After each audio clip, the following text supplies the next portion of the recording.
ראה יעקב את רחל בת לבן אחי אמו, ויגש יעקב ויגאל את האבן מעל פי הבאר, וישק את צאן לבן אחי אמו. On ramène ici que Yaakov Kaviachol arrive en fin de compte sur le territoire de Lavan, et là-bas il voit de loin Rachel, celle qui va devenir sa femme, et il la voit arriver avec le son, et là-bas il voit Pitom, tous les Aroïm son là-bas qui sont tous réunis, alors qu'il fait grand jour encore.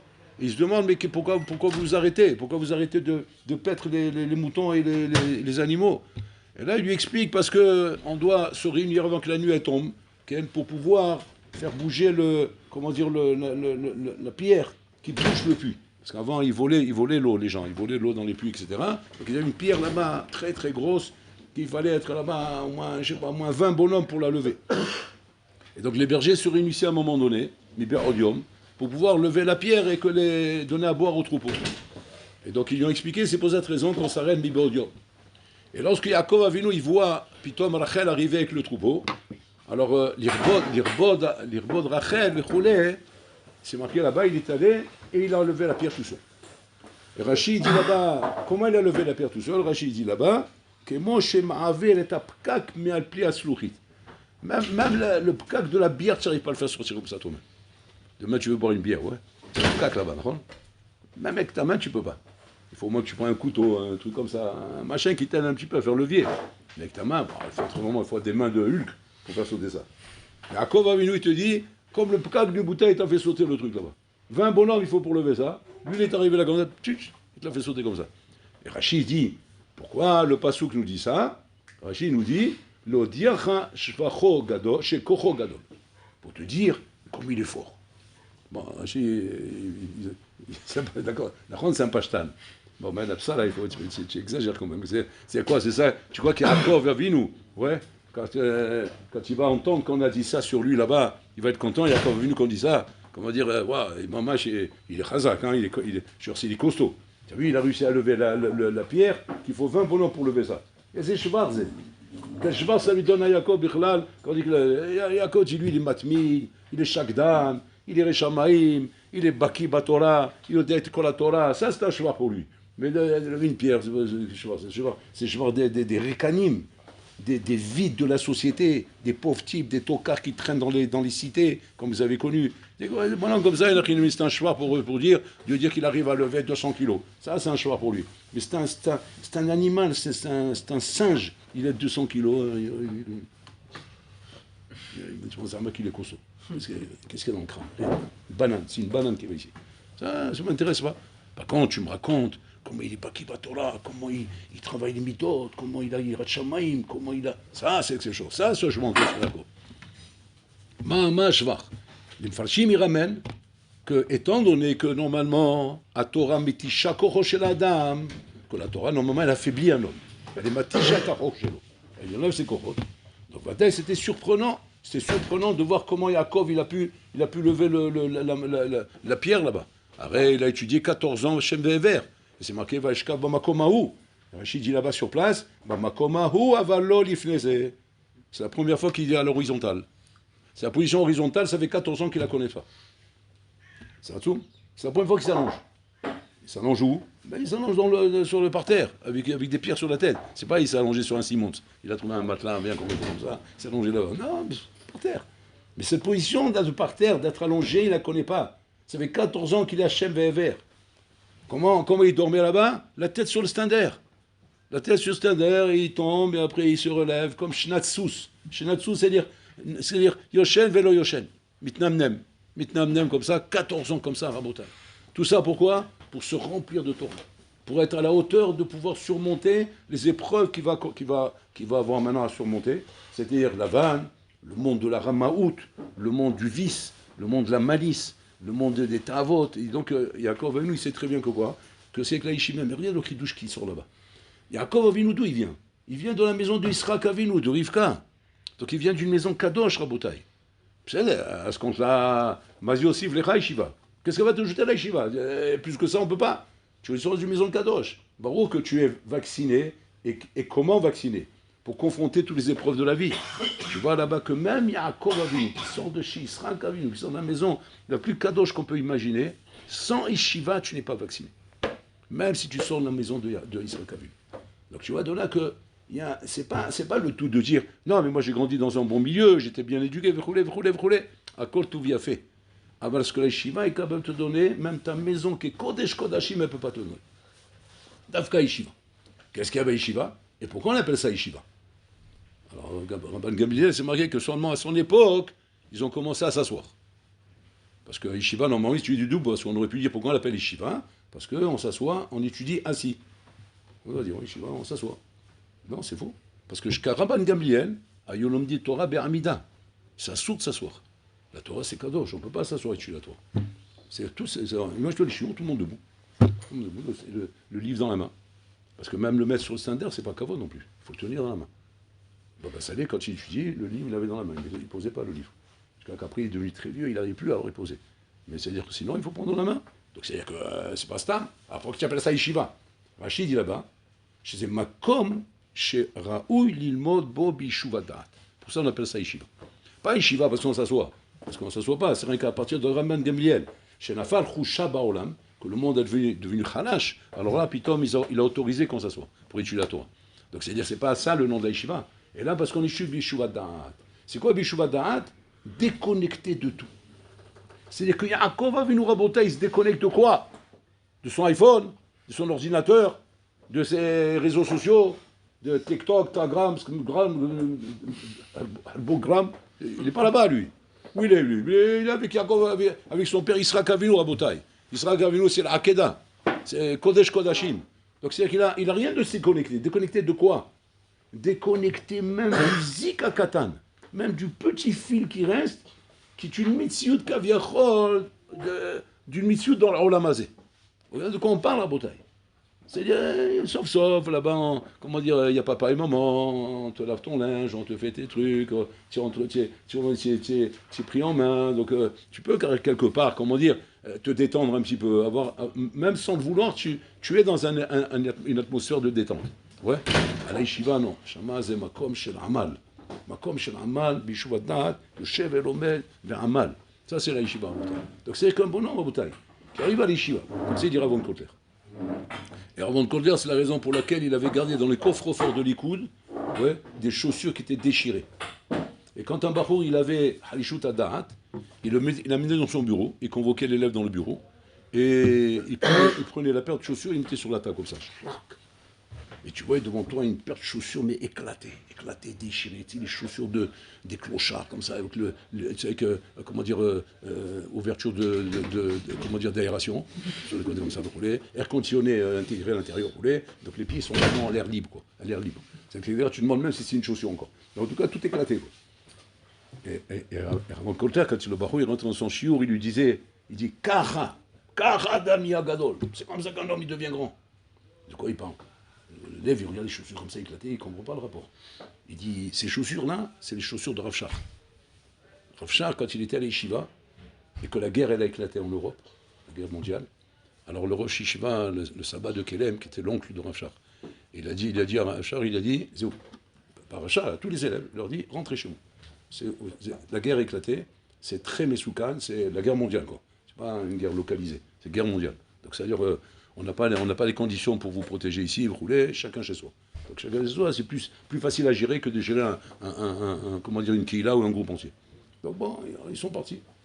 Ramchar, lui aussi, il a dû partir. Mais lui, il n'avait pas d'argent au pot. Donc il est parti à pied.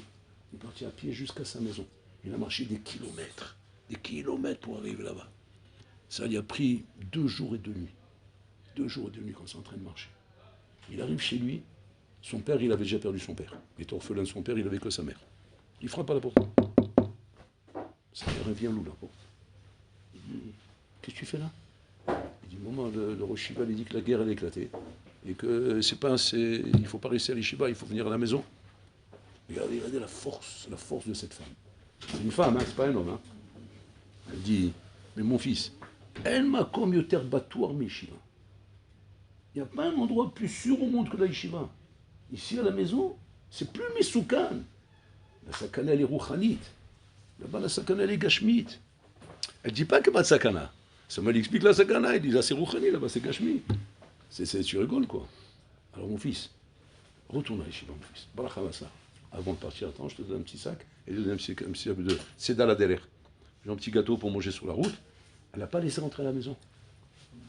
Demi-tour, droite, dans le sens. Et alors, il a les pieds enflés, il a les pieds éclatés, parce qu'il n'a pas des bonnes chaussures, il a les chaussures éclatées. Et comme ça, il repart. Il fait un bisou à sa maman, il lui fait un petit bisou, il repart. Regardez comment les Gdolim sont sortis des Gdolim en Bretagne. Ils ne sont pas sortis des Gdolim en Bretagne sur des berceuses avec des, comment dire, des chansons et des gnanim, non, dans la dure en Bretagne. Il repart, allez, j'y vais. Il remarche encore 2 jours et 2 nuits. Il arrive là-bas sur les rotules, il arrive. Il arrive là-bas, le sabbat de Kélem, Pitom, il vient au Beth Midrash, il voit Rav Shar assis sur la chaise. Il dit, mais attends, c'est pas. On t'a dit qu'il faut partir. Il dit, Rav, je suis parti, et ma mère m'a dit que c'est ici qu'on est en sécurité. Il a vu ça, il l'a embrassé sur la tête. Il a dit, bon, va manger maintenant. Donc il est parti manger, et puis il voit les chaussures comme ça. Il dit, Boina, viens ici. Il dit quoi? Il dit, tu préfères un deal avec moi? Il dit, oui, qu'est-ce que vous voulez, moi, ce que vous me dites, je fais. Il dit, je voudrais tes chaussures. Il dit, naïvement, il dit, mais je n'ai pas d'autres. Il dit, je vous les donne, mais je n'ai pas d'autres. Il dit, non, t'inquiète pas, je ne vais pas te laisser sans chaussures. Je vais te donner des chaussures. Et on va échanger. Comme vous voulez, moi, je n'ai rien demandé, il ne demande rien, il est bien. Il y apporte des chaussures neuves, il a récupéré les chaussures. Et ces chaussures, à Bota, ils ont été de mettre en lèvres, ils sont arrivés jusqu'au coffre de Ravan Kotler, là-bas dans la Shiva des coudes. Et avec ça, il était Mehazik les Bahurim, pour leur montrer un peu c'est quoi Al-Torah. Et donc Yaakov a vu le Rabotai 14 ans comme ça, Shem Lever, Shekibel, Al-Torah pour arriver à Rabotai, Kaviachol, à avoir ce rôle qui va lui permettre dans la vie de pouvoir ne pas être dérangé par n'importe quel hall, par n'importe quel truc qui pourrait le déranger. Parce qu'il a le hall Torah Chazak sur lui. Donc les Haora, à Torah Matisha qu'on rochait la dame. Donc Yaakov a vu, normalement, il est censé être épuisé, fatigué. Il revient à Rabotai de 14 ans de Haman. Il dit, paf, il enlève comme ça. Que la Torah Matisha Korosh la dame, et dans le côté on voit qu'il arrive à faire ce que 20 bonhommes, il faut 20 bonhommes pour faire ça. Et encore plus que ça, Rabotai. Le sipour que la Gemara raconte, à propos de Rabbi Yohanan, Rabotai, il allait se baigner de temps en temps au Yarden, au Jourdain. Regardez, Rami savait vivre. Il ne jouait pas la belote pour se décontracter, pour se détendre. Ouais. Il faisait de la natation. C'est comme ça qu'on se détend. On fait du sport, on fait de la natation, mais on ne joue pas la belote pour se détendre. Ouais. On n'écoute pas de la musique goy pour se détendre. Ça ne détend pas, Rabotai, ça tend. Ouais, ça te tend. Donc il faut se détendre. Et la détente, c'est par le sport. Donc il allait, Rabbi Yohanan, Talmud Yerushalmi, il allait faire des brasses là-bas, du crawl sur le sol Yarden. Donc il était là en train de nager, tranquillement.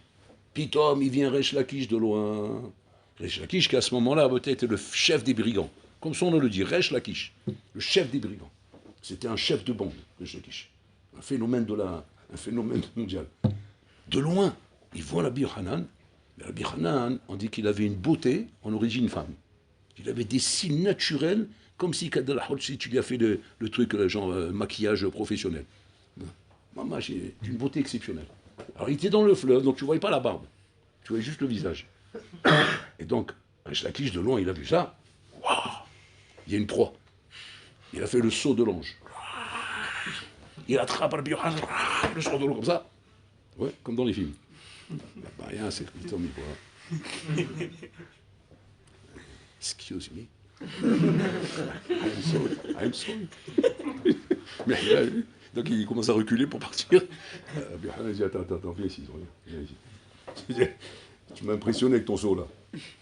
Il a dit, cette force-là, il faut la donner pour la Torah. Il a vu un moteur, il a vu une force terrible, il faut la donner pour la Torah. Il a dit que vaudra tout, mais pas la Torah. C'est pas pour moi la Torah.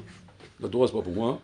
Moi, je suis un chef de bande, moi, je suis un fou. Il faut que je cours dans tous les chefs. Je suis hyperactif, voilà. Je peux pas m'asseoir sur une chaise. Il dit, si je te dis maintenant que je suis prêt à te donner ma sœur en mariage, ma sœur, elle est encore plus belle que moi. Il dit quoi? Vous plaisantez pas? Vous êtes sérieux? Ouais. C'est quoi, je vais devenir votre beau-frère? Ouais, tu seras mon beau-frère. Et je peux, même plus que ça, je peux te dire. On deviendra Havluta tous les deux.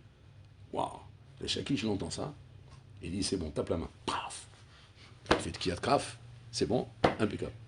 Donc maintenant, il dit, bon, je vais retourner prendre mes affaires. Comment il retourne? Ben, il veut faire le saut de l'ange dans l'autre sens maintenant. Il n'arrive pas. Il n'arrive pas. Il se retourne vers Rabbi Yochanan et dit, qu'est-ce que tu m'as fait? Il dit, Chelech l'oraïta, je t'ai rien fait. Ta force, elle est pour la Torah. Il n'a plus la force de sauter. Alors là, il a couché à la Souma Rabotai. Yaakov a vu qui a fait 14 ans à Shem Ve'ever, Beporal, pas Bekoar, Beporal il a fait, pas en théorie, en pratique. Il a la force de faire sauter la margelle là-bas. Resh Lakish, il n'a pas étudié encore. Rakma, Kibel al-Asmo al-Torah. Kibel al-Asmo de devenir la Chavluta de Rabbi Yochanan, de vivre une vie de Torah. Il n'a pas commencé encore Bichlal. Il a juste exprimé que ouais, c'est bon. Et là-bas, il dit maintenant que tu as la Torah mitish kocha shel adam. La Torah est mitisha kocha shel adam. Elle est tellement mitisha kocha shel adam, la Torah, que même une Kabbalah, sans avoir commencé Bichlal, va il chakor. La Torah est c'est fait devant tous. Et tout vite, quoi. Et moi, je suis là, mais je ne comprends rien. C'est Stira. C'est rien une Kabbalah de Torah, elle est mitisha kocha comme ça, hein, qu'il n'arrive même plus à sauter. Alors comment là-bas, Yaakov a venu, il a pu faire ça? Alors, il a étudié Bepora là-bas. Et sur ça, il va Rabbi Loulipian expliquer un Yesod Hatsu. Il vient de dire comme ça, Rabotai. Mazé kocho shel adam. C'est quoi la force d'un homme, Rabotai? La force d'un homme, c'est quoi, Rabotai? C'est le ratson d'un homme. La force d'un homme, c'est le ratson d'un homme. Et d'ailleurs, tu vois bien, dans le jargon aujourd'hui des gens, des jeunes surtout, ouais, quand le jeune, tu lui dis, nous allez, fais ça. Qu'est-ce qu'il répond? Enikor. J'ai pas la force. C'est pas comme ça qu'on répond. Il faut répondre, je veux pas. Pas j'ai pas la force. La force, tu l'as, seulement tu n'as pas la volonté. Donc pourquoi tu dis j'ai pas la force? Il faut dire je veux pas. Pourquoi tu dis j'ai pas la force? Parce qu'en vérité, Rabotai, la force chez un homme, c'est son ratson. La force chez un homme, c'est son ratson. Un homme qui a un ratson, Rabotai, de faire une chose, même si Alpité va, il ne peut pas le faire, il va le faire.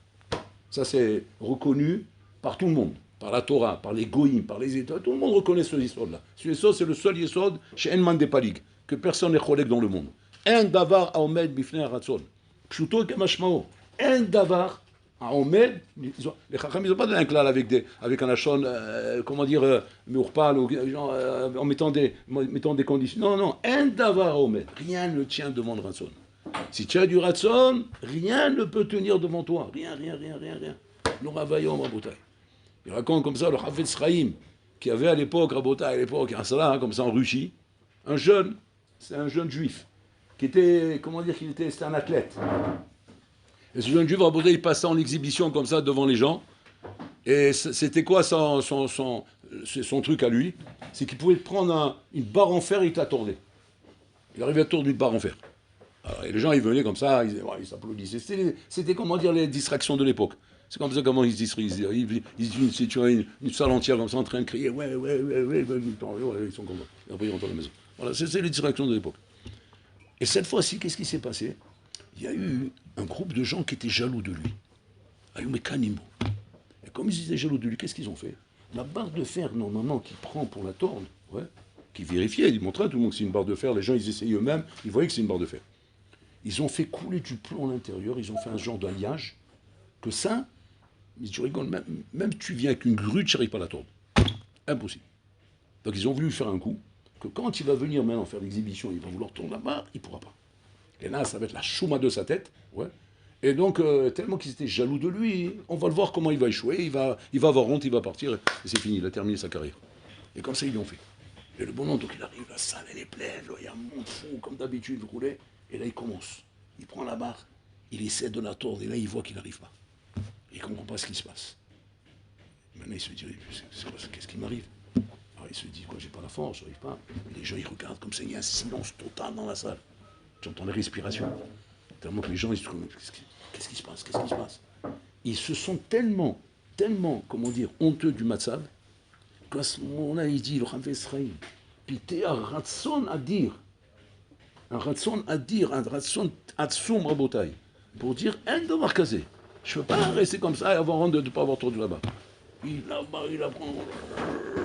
tordu. Il a réussi à la tordre. Un truc impossible à le piter.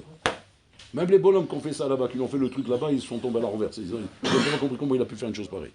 Un d'avoir fait une ratson. C'est ça l'union de la bouteille. Yaakov Avinu Rabotai, quand il vient devant le puits, où maintenant il veut faire kavod à sa cousine parce qu'elle est arrivée avec le troupeau. Ouais. Il a le ratson de faire ça. Vadaïk la Torah est mitisha koro. Mais ma kavana Torah mitisha koro, c'est que la Torah, elle t'enlève le ratson des shtuyot. Et elle te donne le ratson des bonnes choses. C'est ça mitisha koro. Mitisha koro chez la dame, c'est qu'elle t'enlève le ratson des bonnes choses. Et elle te donne le ratson, elle t'enlève le ratson, pardon, des bêtises, et elle te donne le ratson des bonnes choses. Donc Yaakov Avinu qui est en train de faire une bonne chose ici, il n'a pas de problème avec la Torah, mitisha koro. Parce qu'il a le ratson. Et le ratson, un d'avant me fait le ratson. Vite, on voit le truc en l'air. Il y en a qui l'a mis, il a de la force. Maintenant, Resh Lakish, Mikabel Ol Torah, il n'a même pas étudié, Mikabel Ol Torah. Mitisha Koro, ça veut dire quoi? Elle lui enlève le ratson des choses mauvaises. Il ne trouve plus de goût à ça. À sauter le saut de l'ange, à faire le Superman, à faire ses ch'tuyot. Il n'a plus envie de ça. Rien que Kabbalat Torah, Rabotai. Regardez la force de la Torah et normalement ce que la Torah est censée faire chez un Ben Adam. C'est-à-dire que tant qu'un Ben Adam, Rabotai, il voit qu'en étant à la yeshiva, il a encore des retsonot vers des bêtises. Il a encore des retsonot vers des bêtises. C'est-à-dire qu'il a encore le courage d'aller là-bas. À cet homme-là, on peut lui poser la question. À Torah, l'ometisha koach shilcha. Comment la Torah, elle n'arrive pas à t'affaiblir à toi? C'est quoi affaiblir? Affaiblir, c'est pas que physiquement, non, tu n'as pas de force. On voit qu'Yaakov Avinu, il a la force. Et la Kavanah t'enlève pas le ratson aux bêtises. Si la Torah t'enlève pas le ratson des bêtises, et la Vadaï, ça veut dire quoi? Tu n'étudies pas ma Torah. Je sais pas ce que tu fais, je sais pas quelle Torah tu étudies, je sais pas ce que tu es en train de faire à la Shiva, mais en tout cas, c'est pas ma Torah que tu es en train d'étudier. Parce que si réellement tu étudiais ma Torah, Rabotai, elle a cette sgoula. C'est une sgoula que la Torah, elle a, qu'elle t'enlève le ratson des autres choses. Elle t'enlève la volonté de tout le reste. Un bonhomme, il peut avoir, Rabotai, la tava de jouer au football. Là, la tava de jouer au football, Rabotai. Normalement, à un moment donné, à la yeshiva, tu ne dois plus avoir envie de jouer au football. Il faut jouer au football. Parce que c'est bari, c'est bon pour la santé. Mais envie, je n'ai pas envie. Mais pourquoi tu n'as pas envie? Mais pourtant, tu aimais, toi, le foot. Parce que j'ai plus le ratson. J'ai plus le ratson parce que j'ai le ratson de la Torah, Rabotai. C'est-à-dire que tu dois voir comment, normalement, la Torah arrive à t'enlever le ratson des shtuyot, Rabotai. Sinon, tu as un problème avec ta Torah. C'est-à-dire que tu as l'olomed ba'amal. Tu as l'olomed ba'amal, et que la Torah, Rabotai, tu as l'olomed ba'amal, ça s'appelle comment ça? C'est-à-dire que la Torah ba'amal, c'est pas un plus, c'est pas une chassidoute. C'est ça le tnaï, c'est ça la condition, Rabotai, impérative de l'étude de la Torah. La Torah, il faut l'étudier ba'amal. C'est-à-dire que Torah ba'amal mitisha koro shel adam. Elle t'enlève le goût des shtuyot. Pourquoi la Torah, elle arrive, Torah Timima, Torah Hashem Timima, Shivat Nafesh, elle arrive à changer un Ben Adam. Changer un Ben Adam, de lui enlever le goût des shtuyot, Rabotai. C'est parce qu'il étudie Ba'amal. Si le bonhomme n'étudie pas Ba'amal, Rabotai, il étudie avec détente, cool, sympathique, et dès que la journée est finie, il reprend ses bêtises. Mais c'est pas qu'une Torah comme ça, elle t'enlève pas le ratson des shtuyot, elle t'enlève pas les bêtises. Après, t'étonnes pas quand tu rentres en Ben Azmani, mais tu cours encore derrière les bêtises. Mais c'est normal. Tu vas dire, mais c'est pas normal, Godrab, je comprends pas. Ça sert à ça, la yeshiva? Comment? On vient à la yeshiva pour ça? On vient à la yeshiva pour qu'après on rentre en Espagne, on fait toutes les bêtises du monde? Vous trouvez ça normal, Godrab? Tu as raison, c'est pas normal. Mais le problème, c'est pas la yeshiva. Le problème, c'est quoi? C'est que tu n'as pas étudié pendant tout ce temps-là, la yeshiva. Tu n'as pas été amel, la yeshiva. Parce que si tu avais été amel comme Yaakov Avinu était amel, alors tu aurais vu comment Anachinim et la Torah t'ont enlevé tout ça. Elles t'ont enlevé toutes ces bêtises, Rabotai. Mais t'enlèves tous ces bêtises, Rabotai, même pas parce que tu as fait des birourim ou des hakirot. Sans rien faire.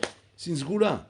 Torah be'amal mitisha koro shel adam. Elle t'enlève le ratson des bêtises, Rabotai. Elle t'enlève l'envie de courir derrière des shtuyot, de t'asseoir derrière des choses. C'est tellement, ça te donne tellement une chashivou du zman, une chashivou du temps, que tu peux plus te mettre à faire autre chose que ça. C'est ça le inyan. Qu'un homme, il doit pratiquement, Rabotai, s'arracher de son livre pour pouvoir s'adonner aux autres choses de la vie. Tellement que le hamal de la Torah, Rabotai, il l'accapare. L'accapare, il lui prend son esprit. Parce que la Torah, elle est capable de ça. Bon, alors là, c'est lui qui a créé la Torah. C'est lui qui a créé la Torah. C'est lui qui a créé l'homme. Et la Torah, Hachem témoigne sur la Torah. Mais Shivat Nafesh, elle est capable de transformer ton esprit. Qui que ce soit. Quoi que ce soit. C'est pas, tu vas dire, non, certains oui, certains non. Un d'avoir casé. Chez tout le monde. Seulement quoi? Seulement il faut étudier en Botaï. C'est une mode. C'est un chevet de vie d'une mode. Si un homme, il est venu passer à l'Eshiva à Botaï, même 1 an. Mais cette année, Rabotai, il l'a fait pas à fond.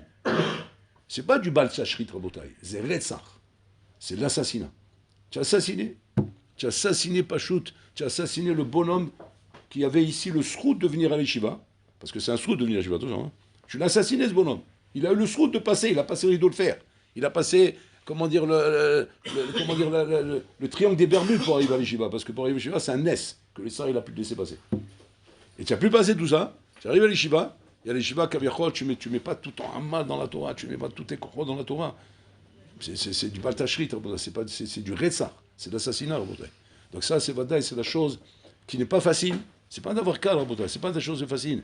Mais c'est ça l'enjeu, Rabotai. Et l'enjeu, il ne faut pas le louper. Il ne faut pas le louper, Rabotai, parce que ça se joue mamage comme ça sur une année, pas plus. Sur une année, parce qu'après, c'est la continuation de ça. C'est la continuation. Mais tant que tu ne l'as pas fait, eh ben, refais ton année. Refais ton année. C'est un bon épée, 3 ans les Yeshiva, on était en première année. Pourquoi? Parce qu'il n'a pas fait l'année encore. Il n'a pas réussi à passer un cycle. Parce qu'une année, c'est quoi? C'est un cycle. C'est un cycle, en réalité, de chaque mois de l'année, je vois qui se déroulait, son cycle avec l'automne, l'hiver, le printemps, l'ignani.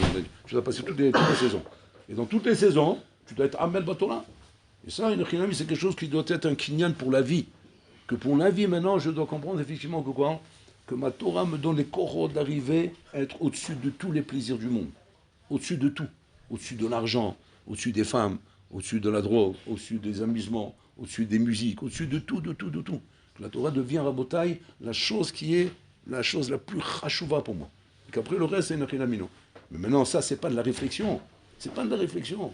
Tu pourrais réfléchir des heures et des heures pour que j'essaie de t'expliquer ça. Comment la Torah est plus chachouva que la musique goy. Comment elle est plus chachouva qu'une boîte de nuit. Comment elle est plus chachouva qu'un joint. Comment elle est plus chachouva que de l'argent. Mais j'arriverai pas à te le démontrer, ça. J'arriverai pas. Je pourrais rester des heures entières en train de t'expliquer. Impossible de démontrer. Ça ne se démontre pas, ça, Rabotai. C'est du vécu. C'est du vécu. Ta'amourou, qui dit David Améler. David Améler, il n'a pas dit comprenez, écoutez, donnez-nous. Non, il a dit ta'amourou. Goûte et tu verras. C'est David Améler, Rabotai, qui est capable de pouvoir nous expliquer. Lui-même, il te dit je ne peux pas t'expliquer. Il faut que tu goûtes. Ta'amourou. Tant que tu n'as pas goûté, tant que je t'explique, je n'arriverai pas à t'expliquer. Et tu sortiras déçu, parce que tu verras que toutes les explications du monde que je te donnerai ne sont pas capables de te démontrer que la Torah est au-dessus de tout. Quand tu vas commencer à goûter, et tu vas commencer à t'immerger dans la Torah comme il faut, là, piton, tu vas te dire, mais c'est incroyable, c'est incroyable. Jamais j'aurais imaginé que moi, le bonhomme, il se regarde dans la glace, il se connaît, le bonhomme. Il dit, je ne suis pas un matmide, je ne suis pas un chakdan, je suis un bonhomme hyper actif, je ne tiens pas sur une chaise. Mais Koshi, j'arrive à vouloir rester 1 heure à Filou. Et puis Tom, le bonhomme, tu le vois, il reste des heures et des heures et des heures et des heures. Il a une tava de la Torah inimaginable. Si c'est pas que tu l'arraches de là-bas, le bonhomme, tu ne peux pas l'arracher, tu peux pas l'arracher. Moi, je me rappelle, il y avait un bachour avec ses mains, je me rappelle. Le Rav, il nous avait demandé de faire des touranoutes. On était 3 responsables pour qu'il loupe pas ses repas. Rav Fraki nous avait donné une mission. Il dit, attention, je donne une mission. Je lui donne une mission très importante. Si Bachour, si vous n'êtes pas responsable des 5 repas, il ne mange pas, il va mourir. Moi, je dis, laisse-moi tranquille, moi. Moi, je suis venu, j'y vais tranquillement. Ouais, je repars chez mon père et ma mère, laisse-moi tranquille, ces histoires-là. Je vais le tuer, demain, tu vas me faire un procès chez Mishmo. Mais si fallait qu'il nous a pris, toi et toi, regardez. Et on était obligés de. C'est quoi l'histoire, Rabotai? C'est un bonhomme, il était tellement matmide, et tellement chakdan, Rabotai, qu'il sautait les repas. Et donc, il pouvait maintenant tomber malade. Donc, on était obligé de faire un tour en août pour venir lui amener le repas. Et il est resté un petit peu à côté jusqu'à qu'on voit qu'il a mangé. Et après, quand on lui dit, non, c'est bon, sinon, il ne va pas manger. Regardez, d'arriver à un stade pareil. On dit que le Chazonish, ouais, ça lui arrivait d'avoir un safek s'il a mangé ou pas. Alors, des fois, il demandait, à qui demander? Il demandait à sa femme. Il demandait à sa femme, j'ai mangé le repas? Elle dit, mais bien sûr, c'est mangé, c'est moi qui t'a servi. Ah, d'accord. Mais elle n'était pas vexée. Parce qu'une femme, tu lui fais ça, chez Michmo. Si tu as fait un plat, elle est belle, elle te dit, j'ai mangé le repas. Bon, Alex, ça c'est un cas de divorce, ça, chez Michmo. Mais bon, elle savait que c'est le Chazonish, donc le Chazonish, elle n'y en veut pas. Elle sait que le Chazonish, il n'est pas là, il est dans son limo. Mais quand on a raconté cette histoire à Zinger dit, bah, avant l'autre Rabbi, le Chazonish, il a savait s'il a mangé ou pas. Nous, on a savait si on a fait la bracha ou pas. Manger, on n'oublie pas. Manger, je ne vais pas oublier. Mais la bracha, oui, tu peux l'oublier. Il n'a pas de problème. Son problème, c'est s'il a mangé ou pas. Il ne sait pas s'il a mangé ou pas. Regardez un peu, Rabotai, la Torah, ce qu'elle peut faire de Ben Adam. Chez Mehmouz Zaken.